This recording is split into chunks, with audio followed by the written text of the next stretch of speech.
నమస్తే. ప్రస్తుతం మనతో పాటు సీనియర్ జర్నలిస్ట్ భరద్వాజ్ ఉన్నారు. ఆయనతో మాట్లాడదాం. నమస్తే సార్. నమస్తే సార్, ఇప్పుడు ప్రస్తుతం ఏపీలో ఒక ఇష్యూ నడుస్తుంది విజయసాయి రెడ్డికి సంబంధించి. ఇంతకు ముందు ఉన్న ఎలిగేషన్స్ వేరు, ఇప్పుడు వచ్చిన ఎలిగేషన్ వేరు అన్నట్టుగా నడుస్తుంది. ఎందుకంటే దేవాదాయ శాఖ కమిషనర్ ఆవిడతో అక్రమ సంబంధం ఉంది అని చెప్పేసి మాట్లాడుతున్నారు. డైరెక్ట్ గా ఆమె హస్బెండే చెప్తున్నారు. సో అంటే పాయింట్ ఏంటంటే పుట్టిన బాబు ఎవరి బిడ్డ, నా బిడ్డ అయితే కాదు అని ఆమెనే చెప్పింది అంటున్నారు. అయితే ఇందులో పూనం కౌర్ కూడా ఇన్వాల్వ్ అయ్యి ఆవిడను కావాలని ఇలా పాయింట్అవుట్ చేస్తున్నారు. విజయసాయి రెడ్డికి తప్పు లేదు అన్నట్టుగా మాట్లాడుతున్నారు. అసలు ఈ సినారియో ఎలా చూడొచ్చు? విజయసాయి రెడ్డికి తన మద్దతు ప్రకటించారు పూనం కౌరు. అయితే దీని వెనకాల నేపథ్యం ఏమిటంటే శాంతి అనే ఆవిడ దేవాదాయ శాఖ అసిస్టెంట్ కమిషనర్ గా ఉన్నారు.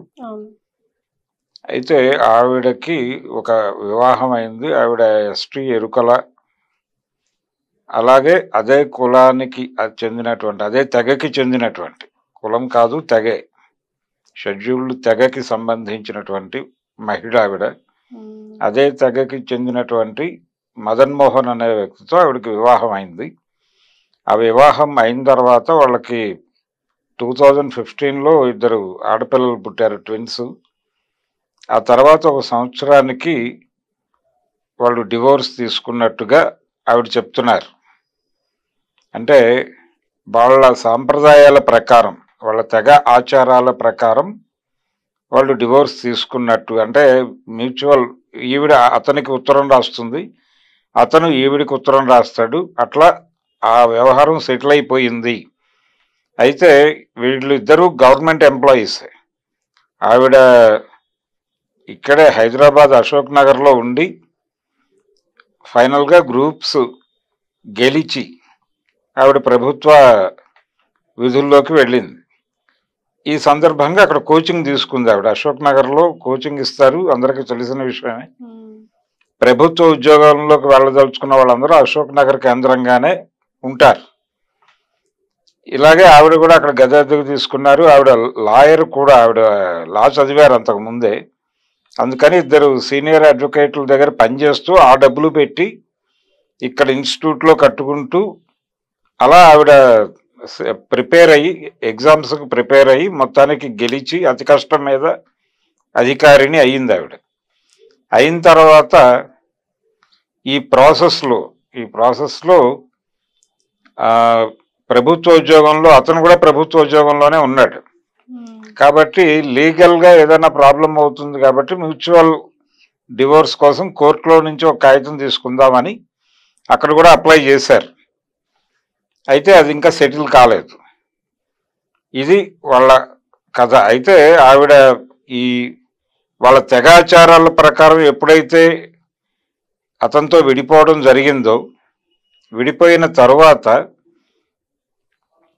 ఈ ఆడపిల్లల సంరక్షణ అతను చూడాలి కాబట్టి అప్పుడప్పుడు అతనికి చూపించటము, ఈ పిల్లలను తీసుకెళ్ళి వీళ్ళ సంబంధించినటువంటి చదువు, ఇతర వ్యవహారాలకు సంబంధించి కొంత అతన్ని కూడా ఇన్వాల్వ్ చేయటము, ఇలాంటివి జరిగినాయి అనేది ఆవిడ అడ్మిట్ చేస్తోంది.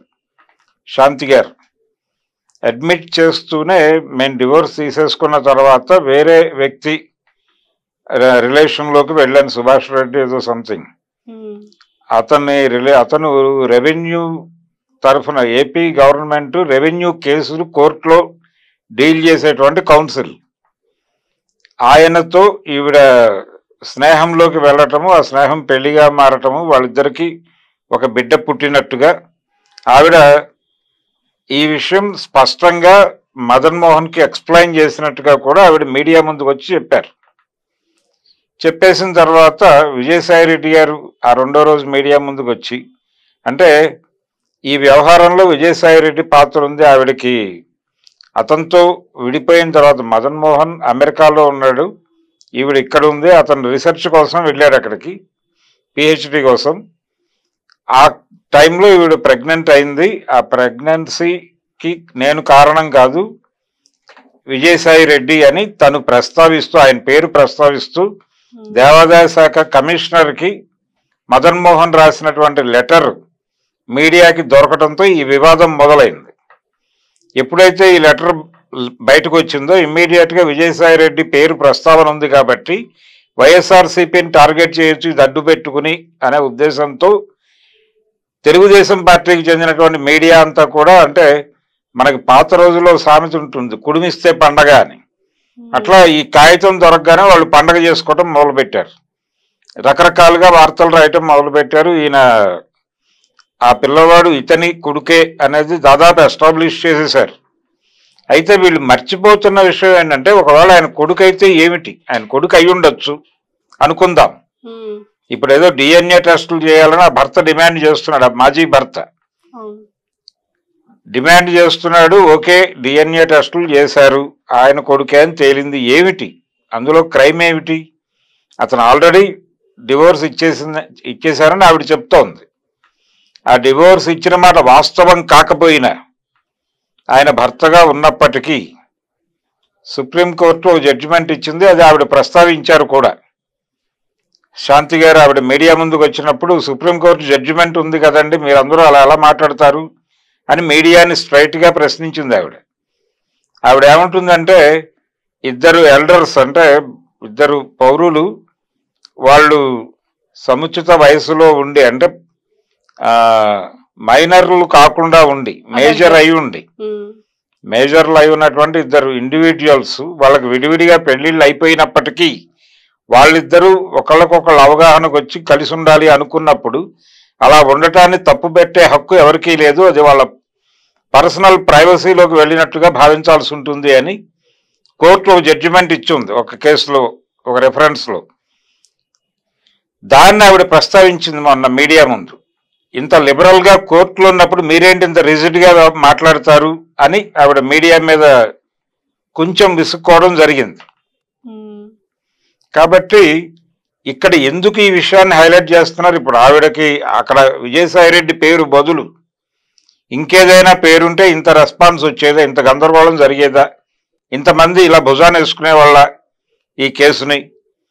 ఎవరో సమ్మెక్స్ ఆవిడతో పాటు డిపార్ట్మెంట్లో పనిచేస్తున్నటువంటి ఒక కొలీగ్ ఎవరో ఆవిడతో ఒక ఎఫ్ఐఆర్ పెట్టుకుని, ఆవిడకి సబార్డినేట్ ఎవరైనా ఆవిడతో ఎఫ్ఐఆర్ పెట్టుకుని ఒక బిడ్డని కని ఆ మొదటి భర్తని ఆవిడ వదిలేసి ఉండి ఇదే పద్ధతిలో ఉండి అక్కడ విజయసాయి రెడ్డి బదులు ఈవిడితో పాటు పనిచేసేటువంటి ఈవిడ సబార్డినేట్ అయినటువంటి ఎంప్లాయీ ఎవరైనా అయి ఉంటే ఇంతగా ఈ శీలము ధర్మము దీనికి సంబంధించిన చర్చలు ఈ స్థాయిలో మీడియా జరిపేదా అనేది ప్రశ్న. డెఫినెట్ గా జరిపేది కాదు. విజయసాయి రెడ్డి పేరు ఉంది కాబట్టి ఆ లెటర్లో ఇది పొలిటికల్ ఇంపార్టెంట్ ఇష్యూ అని వాళ్ళు ఐడెంటిఫై చేశారు. వైఎస్ఆర్సీపీ మీద దాడి చేయటానికి, వైఎస్ఆర్సీపీలో గ్రూపు తగాదాలను రెచ్చగొట్టడానికి ఇది ఒక అద్భుతమైనటువంటి అవకాశంగా భావించారు. విజయసాయి రెడ్డిని టార్గెట్ చేస్తూ అతని కొడుకే అనేది ఎస్టాబ్లిష్ చేస్తూ వార్తలు రాశారు. అలాగే వీళ్ళిద్దరికి మధ్య ఒక రిలేషన్ ఉందనేది ఎస్టాబ్లిష్ చేయాలంటే అమ్మాయిని అవినీతి అధికారినిగా ప్రొజెక్ట్ చేయాలి ముందు.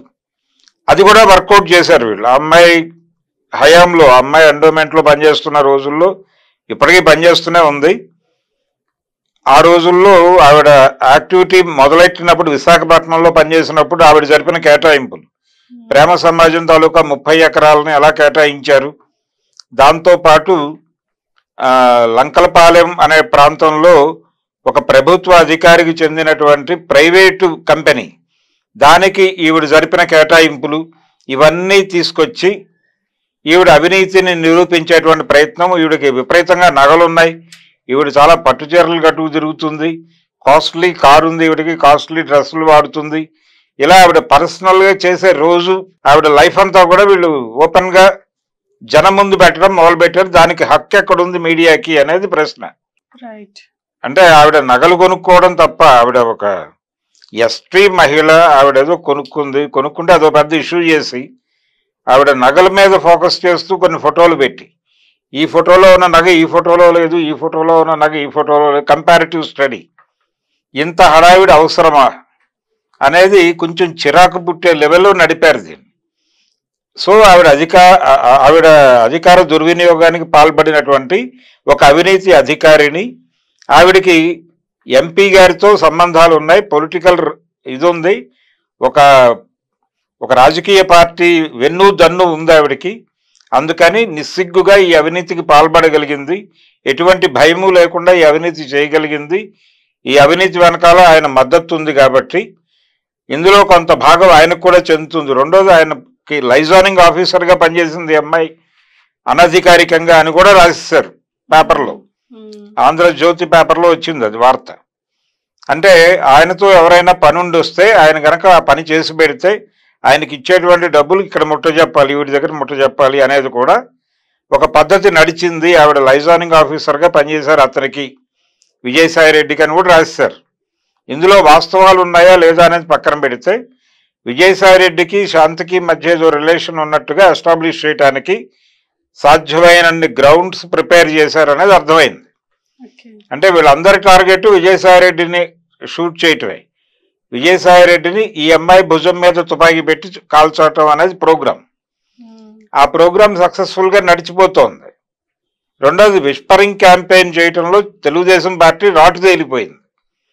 రాటుదేలిపోయి విజయసాయి రెడ్డిని టార్గెట్ చేస్తుంది. విజయసాయి రెడ్డి సంయమనం కోల్పోయి మీడియా ముందుకు వచ్చి యారా అంటూ మీడియా మీద దాడి చేశాడు.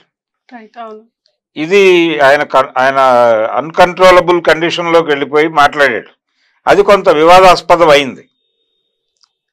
రెండోది, ఇక్కడ విజయసాయి రెడ్డి గురించి ఆ భర్త కూడా మాట్లాడాడు. విజయసాయి రెడ్డి ప్రెస్ మీట్ అయిపోయిన మరుక్షణం మదన్ మోహన్ మీడియా ముందుకు వచ్చాడు. వచ్చి అతను కూడా ఈ అమ్మాయి చేసిన తప్పుల్ని ఎస్టాబ్లిష్ చేసే ప్రయత్నం చేశాడు. ఈ అమ్మాయి అవినీతిని, ఈ అమ్మాయి శీలం లేని తనాన్ని, వీటన్నిటినీ మీడియా ముందు ఎక్స్ప్లెయిన్ చేస్తూ ఒక విధంగా ఆవిడ క్యారెక్టర్ని అసాసిన్ చేసేటువంటి కార్యక్రమం చాలా సక్సెస్ఫుల్గా చేశాడు అతను. అది అయిపోయిన తర్వాత ఆయన ఒక టీవీ ఛానల్ లైవ్లో కూడా కూర్చున్నాడు.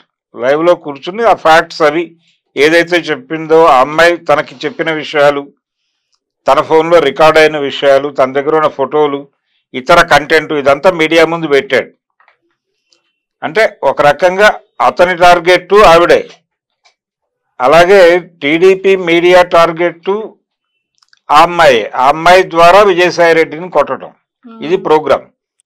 మధ్యలో ఈ సుభాష్ రెడ్డి అనేటువంటి పేరు, అతను నాకు సంబంధం లేదు అని మాట్లాడిన ఒక ఆడియో, ఇది కూడా బయటికి రిలీజ్ చేశారు.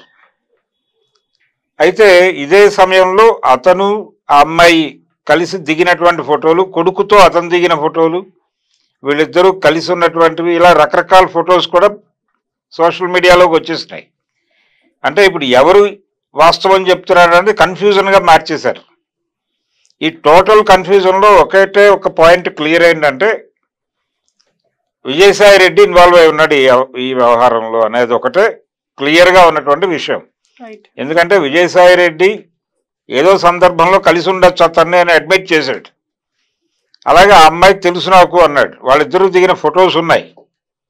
దాంతోపాటు ఇతర ఎవిడెన్సెస్ కూడా ఉన్నాయి. అతనికి తెలుసు వాళ్ళు అనేది ఎస్టాబ్లిష్ చేయడానికి. ఇవన్నీ ఉన్నాయి కాబట్టి తను తప్పించుకోలేడు విషయంలో నుంచి. కాకపోతే ఇప్పుడు ఆయన ముందున్నటువంటి ఏకైక వ్యవహారం, నా మీద అనవసరంగా అభాండం వేస్తున్నారు, నేను తండ్రి స్థానంలో ఉన్నటువంటి వ్యక్తిని, ఆ అమ్మాయికి నాకు అనవసరంగా లేనిపోనివి కల్పిస్తున్నారు అని. సో ఇప్పుడు మీడియా మొత్తం ప్రధానమైనటువంటి ఫోకస్ ఆ కేసు మీద నడుస్తోంది. అంటే వైఎస్ఆర్సీపీని జనంలో బదనాం చేయటం కోసం టీడీపీ దీన్ని వాడుతోంది. కొంచెం ఎక్కువ కేంద్రీకరణ జరుగుతోంది ఉన్నదానికంటే. అంటే కొంచెం నిప్పుంటే వీళ్ళు చాలా ఒక చిన్న బొగ్గు, కాలుతున్న బొగ్గు చేతిలో ఉంది కాబట్టి ఒక గడ్డివామును దాని మీద వేద్దామనే ప్రయత్నం చేస్తున్నారు అనేదైతే ఒక